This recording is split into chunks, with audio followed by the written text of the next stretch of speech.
En esta ocasión tenemos un gran músico, súper talentoso, ya lleva un buen de discos grabados por ahí, aportando un chingo de cosas para la música aquí en nuestro país. Y pues sin decir más, voy a dejar que se presente el cosmonauta del día de hoy. ¿Quién será? ¿Quién será? ¡Eso! ¡Un aplauso! ¡Venga! Che produccionzota, carnal. Sí, bárbaro. Bárbaro, ¿no?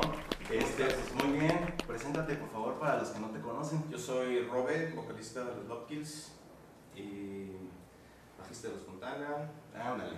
bajista de Eufemia también y otros proyectos también por ahí, pero ya sería muy largo decir. Bueno, tenemos tiempo. A ver, platícanos, ¿dónde nace Robe? Torreón, Coahuila. En Torreón, Coahuila, ok. Ahí en Torreón, ¿qué tal estaba la escena en aquellos primeros años? Supongo que en la adolescencia fue cuando empezaste pues, tus primeros discos, tus primeras bandas. ¿Cómo fue ese acercamiento al rock o a la música en general? Pues, más bien en esos tiempos, yo creo que en mayor parte de la provincia del país era una situación similar, no había internet, eran los 90s, sí. Y se podían ir generando escenas muy diferentes unas de otras y no muy influenciadas unas de otras, como lo que sucedió en Seattle con el grunge, ¿no? Claro. Alguien en Seattle estaba haciendo un tipo de música que nadie más estaba haciendo. Sí, que era parte del lugar, en el rincón de Estados Unidos, donde pues decían, ahí no va a pasar nada, es un pinche lugar de puro obrero, la chingada, o sea, como que lo que se enfocaban era... Sí, ¿no? Y era como Los Ángeles, Nueva York y ya, ¿no? O sea, eso era todo. Entonces, aquí en México, pues solamente en la Ciudad de México. Guadalajara empezó a figurar porque bandas de Guadalajara empezaron a salir a la luz pública, pero eran bandas que tenían que venir a empezar aquí a hacer sus pininos, claro. Y de repente empezó a figurar Monterrey con la avanzada regia. Empezamos Bruno, que fue el de los fundadores de los Lopkills y baterista de Dragon Saga. Okay. Juan, actualmente de los Fontana. Un servidor, entonces empezamos con un grupo y empezamos a generar como una camaradería con las demás bandas locales.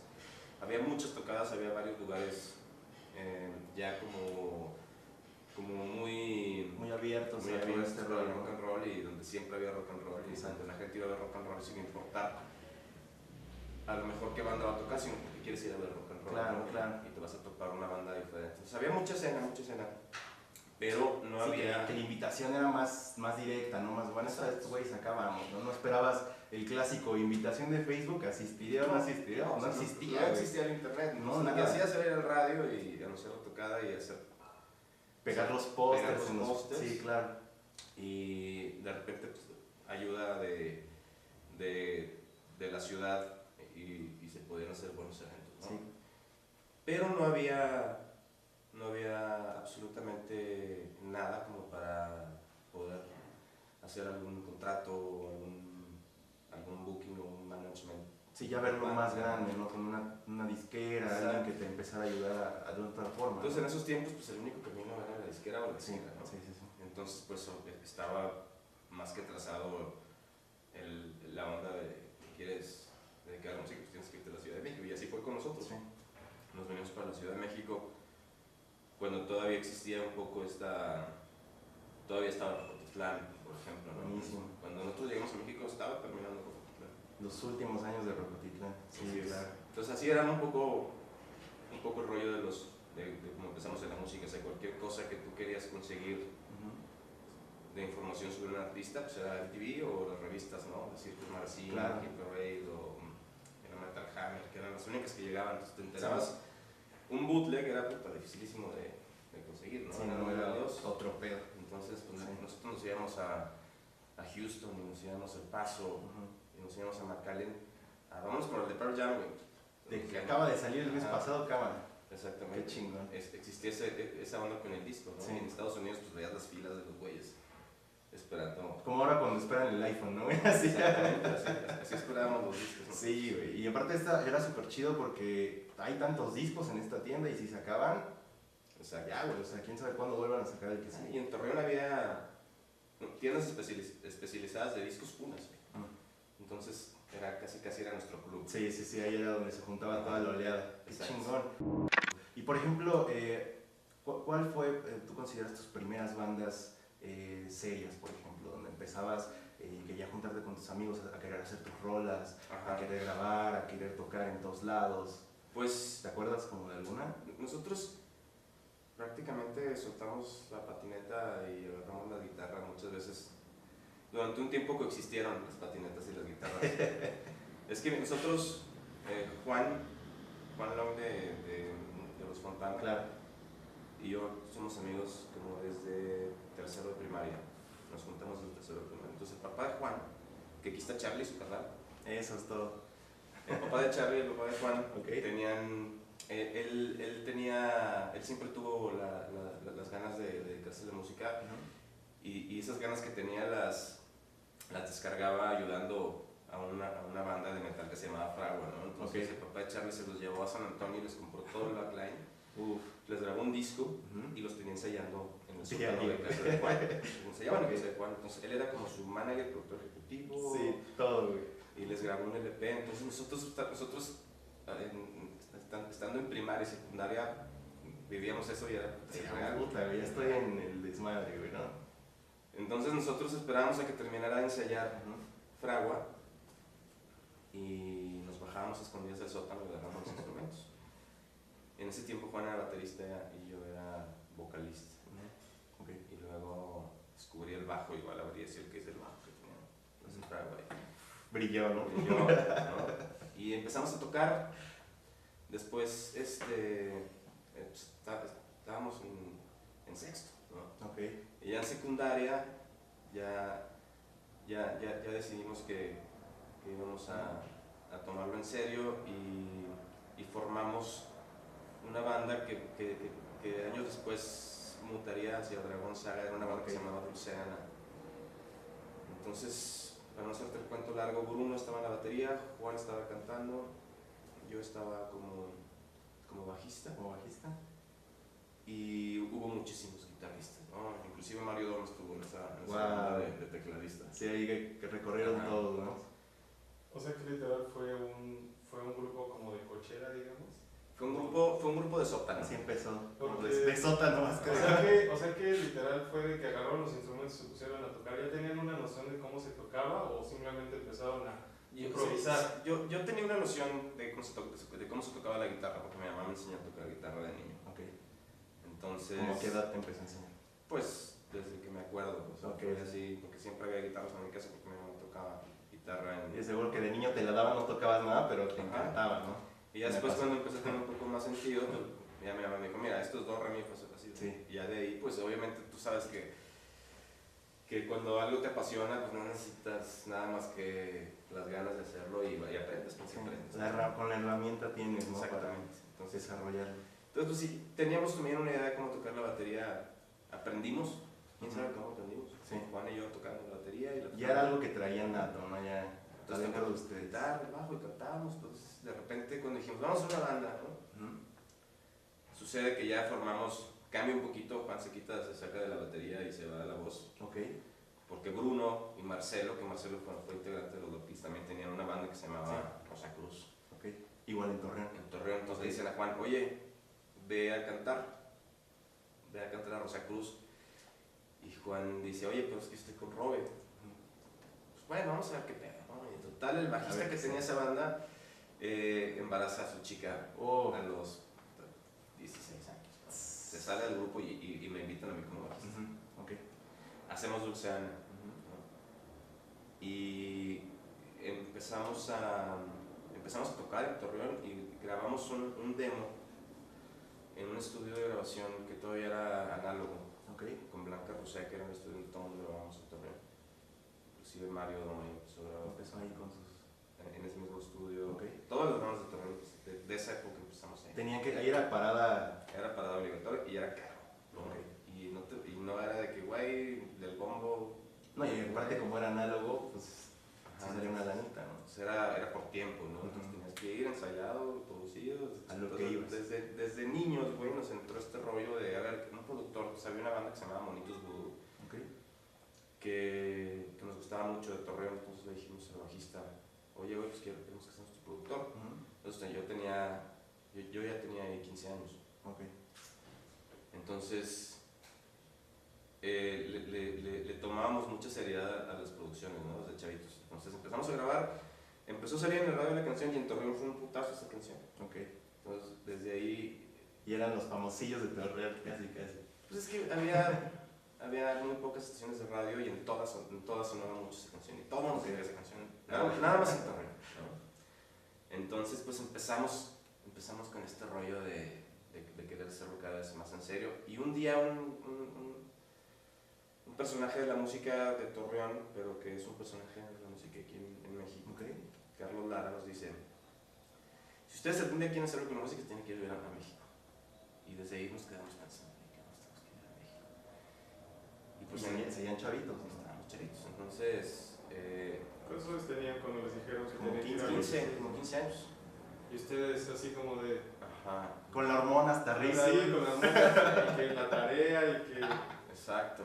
¿No? Hicimos varias grabaciones más y pues, finalmente decidimos venirnos a México. Yo me vine a México cuando todavía cumplí 19 años en México. Wow. Sí, me vine a los 19 y apenas cumplí los 20. Grabamos un disco en Torreón, como dice Ana, para venirnos con ese disco. Igual un disco como se grababa en ese entonces, ¿no? Sí. Muy divertido. Casi en vivo todo. Y ya llegamos para México con toda esa desinformación que existía en esos tiempos, que cuidado, güey, México, es muy peligroso y tal. La cartera enfrente, Que aún así ahorita, todavía está sí, todavía hay gente que... Sí, todavía sigue la gente diciendo lo mismo. Y bueno, pero déjame decirte que era muy peligroso en ese entonces. El centro, por ejemplo, era muy peligroso. Sí, no estaba cerrado Madero, no había tanta comercio. Era peligroso. Ibas a la Alameda Central y era muy heavy. Muy heavy. Había prostitución, o sea, heavy. Sí, estaba cañón. Estaba cabrón. Nosotros vivimos mucho tiempo en la Roma. La Roma no era tan fresa como ahorita. No. Estamos hablando que no fue hace mucho tiempo, pero en esos tiempos como que nadie quería estar en la Roma por la cuestión de los temblores y de repente como que se sobresatura la Condesa y empiezan a los alrededores, ¿no? Y ahorita la Roma pues, es un punto de la ciudad, es un punto caro. Sí. Pero bueno, el chiste es que llegamos a México con la idea de tocar y de grabar un disco y de repente nos convertimos a Dragon Saga aquí en México. O sea, ya deciden ser Dragon Saga aquí en DF. Aquí en la Ciudad de México empezamos a hacer todos vivimos en una casa, entonces ensayamos todos los días, de lunes a lunes. Entonces estamos muy metidos en el rollo de estar produciendo cosas nuevas. Entonces de repente había canciones que ya estaban tomando otra personalidad, como Copita de Ron, por ejemplo, ¿no? Que es de Dragon Saga. Sí. Tenía una identidad muy diferente a todas las demás y de repente nos empieza a funcionar mucho en vivo este colorcito de Dragon Saga. Y como que se fue solito por ahí la cosa. O sea, ese tipo, esa mezcla musical, porque lo estábamos escuchando hace poco, pues como para refrescar Dragon Saga, ¿no? Y nos dábamos cuenta que sí es rock, pero trae muchas influencias latinas, ¿no? Entonces no sé si eso fue saliendo de la nada o llegaron a un punto en el que dijeron, bueno, este colorcito está bueno, pues vamos a utilizarlo un poquito más, o cómo fue llegar a ese sonido de Dragon Saga, que a mí en lo particular se me hace muy único, ¿no? Para todas las cosas que han venido, yo no he escuchado otra banda que suene a Dragon Saga, por ejemplo. Pues fue algo que, como te digo, de repente empezamos a tener canciones como Copita de Ron, Soy, que ya como que de repente fue a lo mejor un experimento, ¿no? Pero empezó, aparte en ese momento pues, estaba sonando mucho el metal, ¿no? Un cierto tipo de metal, ¿no? nosotros veníamos como de otro rollo, pero al hacer una copita de ron que tiene elementos de rock, tiene elementos de hip hop y tiene elementos de latino, pues como que nos sentimos muy identificados y luego en ese entonces traíamos muy clavada la onda chola. Como que nunca nos pegó estando en Torreón, pero ya estando aquí en México... Ya fue la nostalgia, güey. Es que estaba muy loco porque nos venimos y éramos como una pequeña tribu en medio de la ciudad, no conocíamos a nadie y de repente pues, lo único que teníamos era a nosotros mismos. Sí, con lo que más empezaron a identificar, ¿no? Entonces de repente empezamos a adoptar un poco esta temática chola, chicana, de la familia y de cuidarte las espaldas, y etcétera, ¿no? Entonces nos empezó a gustar y empezamos a sentir, empezamos a vivir un poco este rollo en la Ciudad de México y le empezamos a contar y le empezamos a poner música a todas estas historias, ¿no? Claro. Y empieza a salir de América Latina, Gonzaga, Clásico Fanático, empiezan a salir en el camino, digamos. Entonces, pues, de realidad le cambiamos el nombre a Gonzaga y empezó a llamar mucho la atención el concepto y empezamos a tocar muchísimo, teníamos 5 tocas por semana más o menos, tocamos 2 veces por día, 4 veces por semana. Empezaron con un nivel ya después de un rato de estar ahí. Sí, empezamos, pues ensayamos todo el tiempo, entonces empezamos a tocar, de repente en esos tiempos, no sé si te acuerdas, pero el ska dominaba la escena nacional. Sí, muy cabrón. Entonces era muy cabrón para los grupos de rock, ir a una tocada de rock un sábado en la noche y había 3 personas. Ibas a un masivo de ska el martes a las 2 de la tarde. Nunca te tocó, por ejemplo, que era pinche cartel de puro ska y Dragón Saga ahí en medio. Siempre. Sí, güey. Entonces de repente no había tocadas de rock que valían la pena. Sí, claro. Solamente existían 3. O sea que ustedes llegaron proponiendo como su propio estilo de música, como experimentando como todos los estilos que venían oyendo.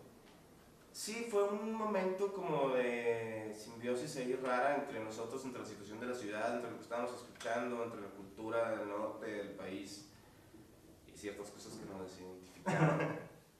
De repente salió el concepto de la Gonzaga, era todo un concepto y un chingón, un personaje muy, muy chingón. Pero te digo, estábamos buscando tocadas y pues tocábamos en fiestas, ¿no? Y así a nivel de piso, entonces sí, empezando así. y luego, oye, pues vamos a tocar a la Roca Maya. Sí, íbamos a la Roca Maya a tocar un bar en Cuautitlán y nadie, ¿no? Puta, güey. Tocábamos, pues, Allison, Gonzaga, ¿cómo se llaman estos güeyes de Juárez? Bueno, tocábamos bandas. Varios que estaban ahí. Del tiempo, ¿no? Sí, exactamente. Sí. Y nadie.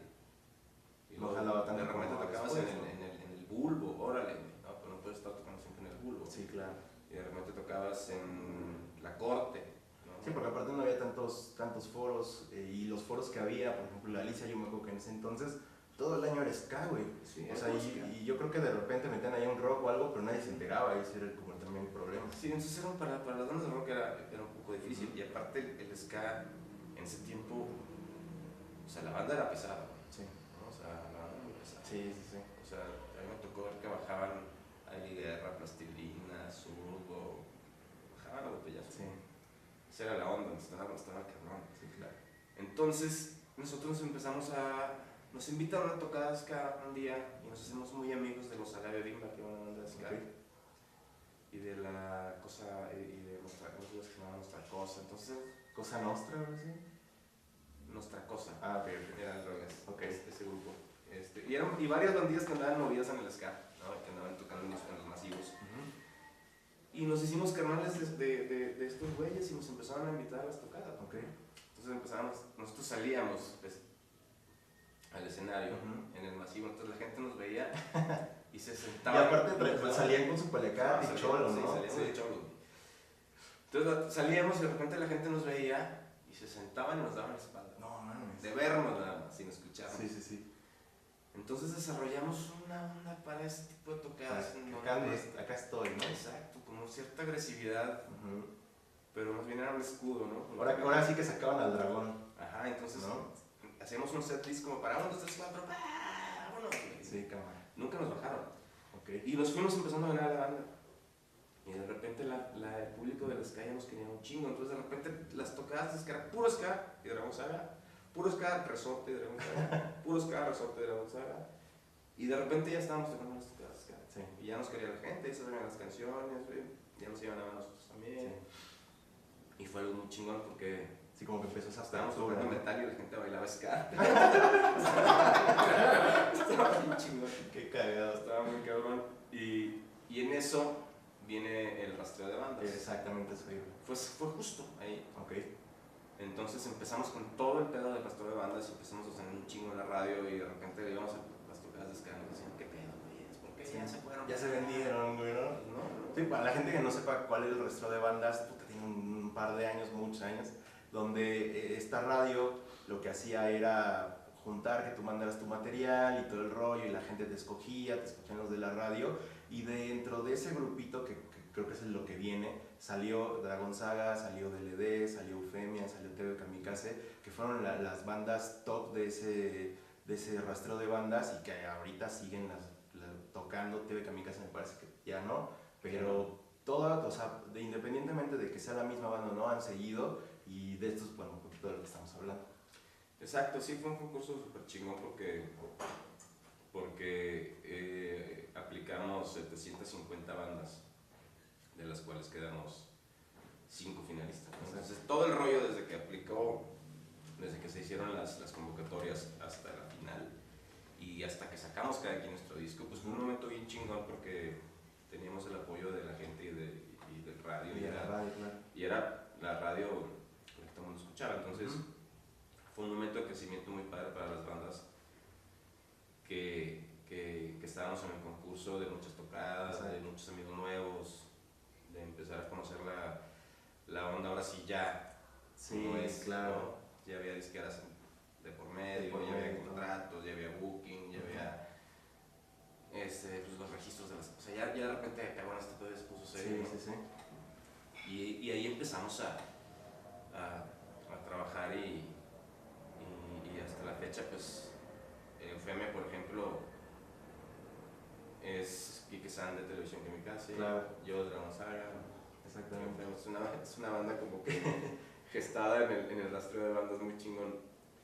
Y pues ya sigue Dragón Saga, sacamos el disco con Discos Antídoto, donde también salió Eufemia, también salió DVD.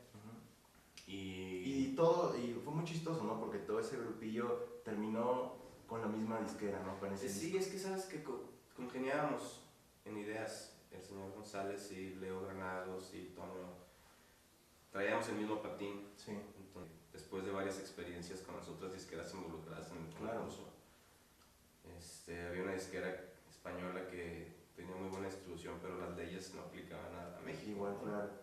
No, yo recuerdo que había también transnacionales por ahí. Ajá. Y pues al final también fue como de las primeras bandas que dijeron vamos a apostarle a lo independiente, vamos a sacar con una disquera independiente a ver qué tal funciona y yo creo que les funcionó bastante bien. Ve a DLD, ¿no? Claro. Era un aparato muy bien organizado, de Discos Antídoto. Tenía la producción, las producciones eran autogestivas con el señor González y con Leo Granados en un gran estudio y la distribución era con Polo de Iguana. Y los medios, todo estaba muy bien hecho. Sí. La verdad era prácticamente lo mismo que una transnacional, nada más que en chiquito, ¿no? En chiquito. Sí, yo recuerdo que, por ejemplo, el que hacía la masterización, Felipe Covera, exacto, brutal, ¿no? Exacto, que fue Sí, aquí lo tenemos. Que fue este que grabamos ahí con Leo Granados. ¿Qué sientes? Fíjate que este disco le tengo mucho cariño, son 13 temas y son canciones que hace un año Infracción tuvimos como un reencuentro nada más para una sola tocada en Torreón, los Dragones, y estuvo bien padre tocar estas canciones porque se sienten y se tocan diferentes que las de los Lopis o que las de los Fontana o que las de Eufemia, ¿no? Sí. Entonces estuvo bien padre despedirnos de la gente de Torreón, que nunca nos despedimos, y pues el lugar lleno total y la gente coreando, al igual que nosotros, encantados y entregados, y fue una buena tocada porque nosotros cuando nos juntamos, Bruno y Javier en Torreón y Juan y yo aquí en México, entonces Juan y yo ya cuando estaba cerrada la fecha, porque fue para el aniversario de la radio EXA. Okay. Entonces, el programador de EXA aprovecharon para nos dice, ¿qué onda, Luis? Pues queremos que te Dragón Saga. Qué chingón. Y, ay, qué bueno, pues a ver, vamos a preguntarle, estaría bien chingón, vamos a preguntarle a los demás, sí, A ver si siguen por ahí, si es su mismo teléfono. Entonces, pues, Juan y yo decimos, verga, o sea... Sí estuvo chingón. No era muy fácil, o sea, ya pensando en ahorita, así como una interpretación de Dragón Saga, pues era totalmente diferente. Entonces decíamos, a ver, vamos a juntarnos a ensayar. Antes de llegar a Torreón para llegar más o menos. Y qué bueno, sentíamos que nos faltaba lo de aquellos ayer. La magia. Sí, pues es que el Dragón tenía su sello muy característico de performance, de interpretación, de todo, de play. Y lo que en ese momento vivía, ¿no? Que todos vivían en una casa, era una fraternidad bastante chingona. Sí, entonces dijimos, ¿Y por qué deciden terminar Dragón Saga? ¿O por qué se termina el ciclo? Pues Dragón Saga estuvo muy cagado porque el segundo disco estábamos por sacarlo con Sony Music. No voy a decir nombres, pero no pasa nada. Buenos cuates de Sony. Okay.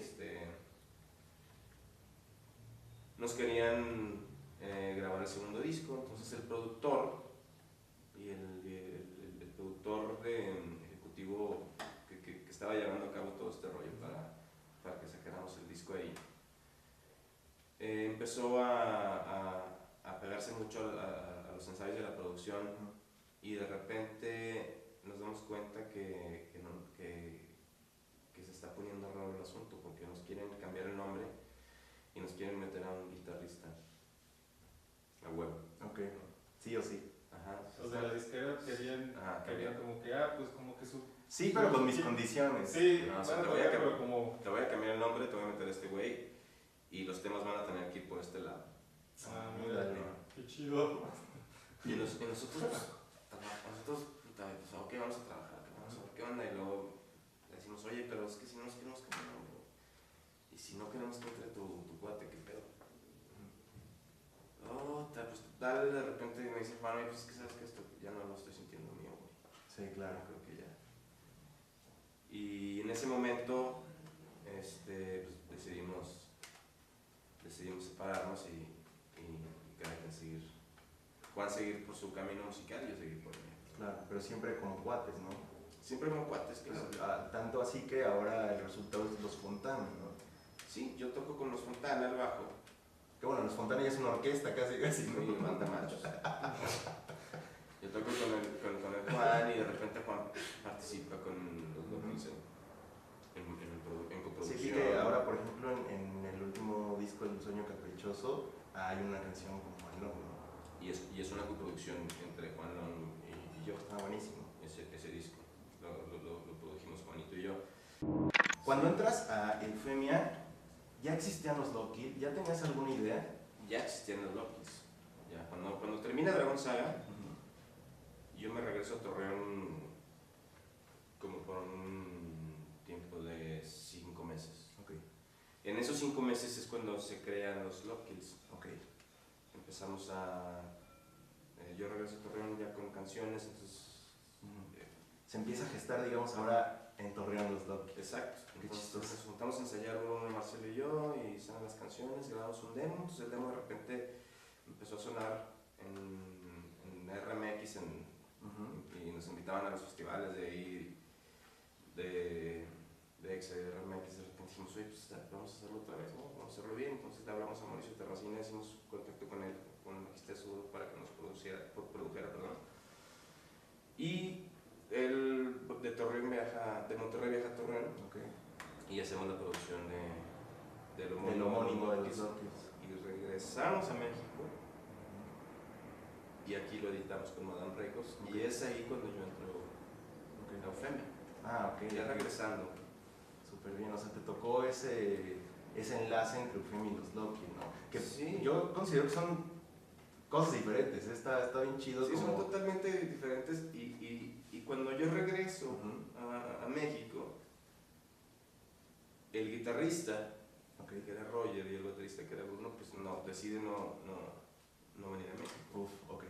Entonces llegamos nada más Marcelo y yo. Entonces entro a Eufemia y le digo a Charlie y a Quique San, baterista y guitarrista respectivamente, Eufemia, oigan, ayúdenme con los Lockpills. Okay.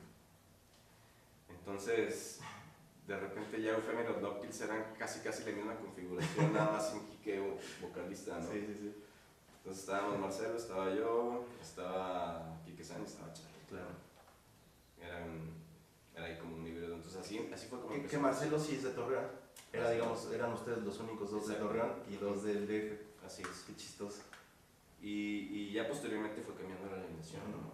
¿Ahorita cuál es la alineación oficial? Ahorita la alineación es Rodrigo Vieira en la batería, Rubén Fuente en el bajo, Lino Castañedas en la guitarra y yo. Que son los mismos que salen aquí en la portada.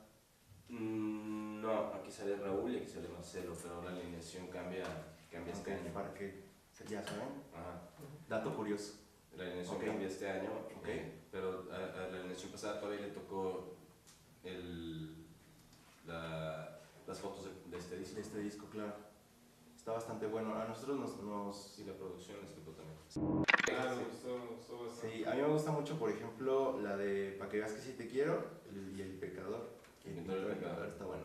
Está bueno. Sí, fíjate que ahorita ya ves que siempre traes de moda Sí. una canción. ¿Cuál es la tuya ahorita? Ahorita Pa' que veas que sí te quiero es la que disfruto más. Es la que disfrutas más tocar. Que es con featuring con Darrak White, ¿no? Darrak White es en El Pintor y el Pecador. Sí. Es el vocalista de D-Day. Sí, claro. Una banda irlandesa bastante chingona. ¿Y cómo se da este acercamiento con él o cómo estuvo? Por medio hay un proyecto que se llama Never Quit, que Miguel Márquez, el director de nuestros videos, y tiene mucho que ver también con la imagen de la banda, tiene un proyecto que se llama The Never Quit Project, en donde él viaja a diferentes lugares del mundo y tiene una experiencia cercana con el rock and roll, entonces hace como una radiografía de bandas mexicanas y bandas europeas, y eso crea un enlace entre las bandas, y de esa manera se hace el acercamiento al D-Day. Porque también vi que habían masterizado, me parece, o tuvieron algo que ver en Italia, hicieron algunas cosas. Mezclamos unas canciones con Fabrizio Simoncioni en Italia. Él es un ingeniero súper galardonado, súper chingón, y quisimos las canciones que tienen como un toquecito western, quisimos mandarlas con Fabrizio para que agarraran una onda chingona. Qué chingón. Y masterizamos en Nashville todas. Buenísimo. Y, por ejemplo, ¿quién fue el productor de este disco? Juan y yo. Juan y tú, Juan Lor. Ajá. Ok. Y él canta en la de Soberbio. Él canta conmigo. Hace algunas voces en Soberbio. Así es. Aunque ya hace alguna otra cosa, metió algún instrumentillo a él o le tocó a él hacer alguna cosa. Pues estuvimos en la producción, Juan y yo, desde que se empezó a visualizar, desde que empezamos a tener visibilidad de por dónde iba el disco, pues eran unas sesiones con Juan de mucho café y guitarras y grabar y maquetear y madurar, y hasta que terminamos el disco. ¿Cuánto tiempo tardaron haciendo el disco? Este disco nos tardamos porque le dimos un tratamiento diferente, sacábamos sencillos. Sí. O sea, salió Sueño Caprichoso, ¿no? Y luego salía Más, claro. ¿no? Y luego salía Pa' que veas que te quiero, pero todavía no salía el disco, ¿no? Entonces, y todo fue de forma digital y después lo deciden lanzar. Así es. Entonces eso también es buena onda, porque no te permite movilidad, ¿no? Sí. Por decirte, pues todo cuesta, ¿no? O sea, nosotros hemos decidido también que necesitamos hacer las cosas al pan, hay que comprarlo con el panadero, ¿no? Sí, claro. Entonces, muchas veces las bandas independientes caemos en el error del paro. Sí. ¿No? Pues realmente el trabajo de todos cuesta, ¿no? Y el trabajo del músico cuesta y el trabajo de todo el mundo cuesta. Sí, y más si es alguien que conoces, pues con mayor razón, ahí vas, ¿no? Exacto. Entonces, pues a cada track le invertimos una cantidad de dinero. O sea, las mezclas, las masterizaciones, las grabaciones, o sea, era una inversión. Entonces, no te tienes que esperar hasta grabar las 10 canciones. Claro. Para poder empezar a sacar el primer sencillo. Entonces, íbamos haciéndolo por partes, ¿no? Y ya que pasaron 3 sencillos, pues dijimos, bueno, vamos a sacar las que faltan y sacamos el disco. Sí, ya la gente la trae encantada con lo que viene y todo ese rollo. Y sí se nota, bueno, en mi opinión, se nota mucho esa evolución del primero al segundo, que digo, sí fueron un par de años de sacar uno y otro, pero al final la espera valió la pena, ¿no? Y con estas canciones se ve que, pues, yo espero que tengamos Love Kill para muchos años, que siga mucho los Love Kill, y no sé si ya tengas planeado algo nuevo, ¿qué viene? Sí, ya estamos trabajando en lo nuevo, estamos ahorita, estamos trabajando alrededor de unas 15 canciones, como para que terminen siendo 20 y terminemos grabando 6. ¿no? Ok. Me he dado cuenta que siempre son 7 canciones en cada disco. Me gusta el número porque es un número que ya es un disco, pero no es te da oportunidad de sacar o sea, en intervalos más cortos de tiempo. Exactamente. Se me hace un buen número, 6, 7 canciones, se me hace un buen número para un disco. No cae tan pesado. Exacto, no cae tan pesado. 10, 12 también, pues es lo que hemos estado acostumbrados mucho tiempo. Sí, disco. Es como lo que siempre esperas en un disco. Pero 7 se me hace un número bastante bueno. Te da posibilidades de ir un poco más, a un paso un poco más ágil. Y hace como cada libro, ¿no? Como 7 es. capítulos de cada libro, Es. ¿no? Está bastante bueno. Y por ejemplo, te quiero preguntar, ¿qué proponen los Love Kill? Los Love Kills es un lenguaje que es como un lado del amor que es como una dualidad, ¿no? O sea, como el blanco tiene su negro, como el día tiene su noche, el amor tiene su lado bueno y su lado obsesivo, su lado Maníaco, su lado patológico, ¿no? Entonces de repente los Love Kills abordan un poco este lado que todo el mundo tenemos, ¿no? sí. Que todo el mundo nos ha pasado, a veces no nos gusta mucho escarbar por ahí, pero existe, ¿no? Existe. Dentro del amor. Entonces, Que tiene que ver un poco con también por qué le ponen los Love Kill, ¿no? exactamente. Lo que pasa es que no te quería preguntar la clásica de por qué los Love Kill. Sí, exactamente, No, un o sea, reflejo más verlo un poco de- más adentro. del rollo y hay canciones que también tienen dinámicas diferentes, temáticas diferentes, ¿no? Pero la media es por ahí, es este lado del amor obsesivo. ¿Y va dirigido a alguien en específico o todos son libres de entrar al mundo de los Love Kill? Pues son historias reales todas, ¿no? Okay. Todas las formas son historias reales. Pero llega banda y me dice, oye, en esta canción quisiste decir tal, y no, pero está chingón que tú le pongas tu propia historia, ¿no? Es de eso se trata. Sí, claro. Porque tú tienes una carga emocional y vivencial diferente a la mía, entonces a ti te va a quedar una canción diferente que a mí, entonces. ¿Y te han dicho alguno que recuerdas, alguna historia que digas, yo no lo escribí por esto? Pero... Claro, sí, claro. De hecho, de ahí fue donde me hizo el clic de que eso es lo padre, ¿no? Que tú le pongas tu propia historia y que de alguna manera la canción es el soundtrack de una etapa de tu vida. Claro. ¿Te Es- acuerdas de algo que te hayan dicho de Es importante. una historia o algo así? Pues me acuerdo que en la de Eufórica, un carnal me dijo, oye, esto quiere decir, no me acuerdo exactamente la historia, pero me dijo, oye, esto quiere decir que el güey, y no le dije que no, pero pues era totalmente diferente. Sí, hizo ahí su historia bien. Pero me da mucho gusto porque Sí, eso le es... pones tu propia historia, o sea, hay canciones que te conectan a momentos de tu vida determinantes y la música es el detonante, Claro. es como una liga, ¿no? Y hasta para uno mismo que escribe las canciones, después de un rato que las vuelves a escuchar unos años, cambia hasta, o sea, puede que la hayas escrito para alguna cosa y con los años cambia tu perspectiva, incluso con tus mismas canciones, ¿no? Sí, cuando las cantas y cuando las tocas en vivo, pues buscas en la interpretación transmitir el sentimiento, ¿no? Claro. Entonces, pues el sentimiento más directo es lo que te genera o por qué hiciste la canción. Claro. Y sí, pasan los años y a lo mejor ya no te sigue doliendo lo mismo o ya no te sigue gustando lo mismo que te gustaba por lo que hiciste la canción, entonces ahí es cuando cambia un poco, pero siempre es un recurso natural, el hacia la canción, y a mí lo que me gusta es que la gente sienta las canciones y cuando las escuche le transmitan algo real. Bueno, ya nos platicaste qué viene para los Love Kill, cómo empezó, casi ya conocemos toda tu historia y no es ninguna revista de chismes. ¿Tú cómo ves la escena actual? La escena actual no solo en el DF, no solo en Torreón, sino en general en México, en general en Latinoamérica. ¿Cómo ves ahora que las bandas van mucho que a los festivales de Colombia? Es más difícil ir más al sur, a Chile y eso, pero se está dando esa mezcolanza en todo el continente. Y pues platícanos tanto cómo lo ves en México y cómo lo ves en aspecto global, bueno, no global, sino en aspecto continental con pues, toda América. Yo creo que está la música en un gran momento, en un gran momento. Y hay mucho más foros de los que había antes, muchísimo más propuestas de las que había antes, y sobre todo mucha diversidad. Como te comentaba, los tiempos del escena, sí, o sea, claro.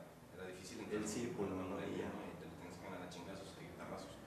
Ahorita hay mucha diversidad, hay mucha oportunidad, está la posibilidad de la autogestión, ¿no? de utilizar las herramientas como Facebook para poder hacer una buena campaña con un buen segmento, y existe Pro Tools. Sí, llegar a más gente directo y de gente muy lejos directamente. Es un gran momento, y es un momento que espero que vaya en ascenso cada vez. Lo único que tengo que rescatar como que me gustaría que fuera diferente es, al menos a nivel México, que también se generara la misma diversidad que hay en la música, pero hacia este pequeño mundito, los Puppet Masters, ¿no? Claro. O sea, las dos cabezas que deciden qué pedo con los festivales, qué pedo con la radio. Es un gremio demasiado pequeño, demasiado selectivo, y que no dejan crecer más cabezas. No dejan crecer más cabezas. Haz de cuenta que son como el Opus Dei de la música, ¿no? Está súper cabrón. O sea, la neta es que hay tantas cosas tan chingonas y tantos grupos tan trabajadores, tan honestos, que merecen la oportunidad de ser tomados en cuenta, ¿no? Claro. Tienen calidad, tienen trabajo, tienen fans, ¿no? Cuando de repente hay grupos que no lo tienen, pero están luchándolo, ¿no? Están encabezando, están en lugares que bueno que están en su lugar. Bueno, sí, los que están más arriba, claro. Hay muchas bandas que no tienen infraestructura, no tienen años, no tienen fans, no tienen discos, pero de repente los ves ocupando lugares que bueno que los ocupan, ¿no? O sea, qué chingón.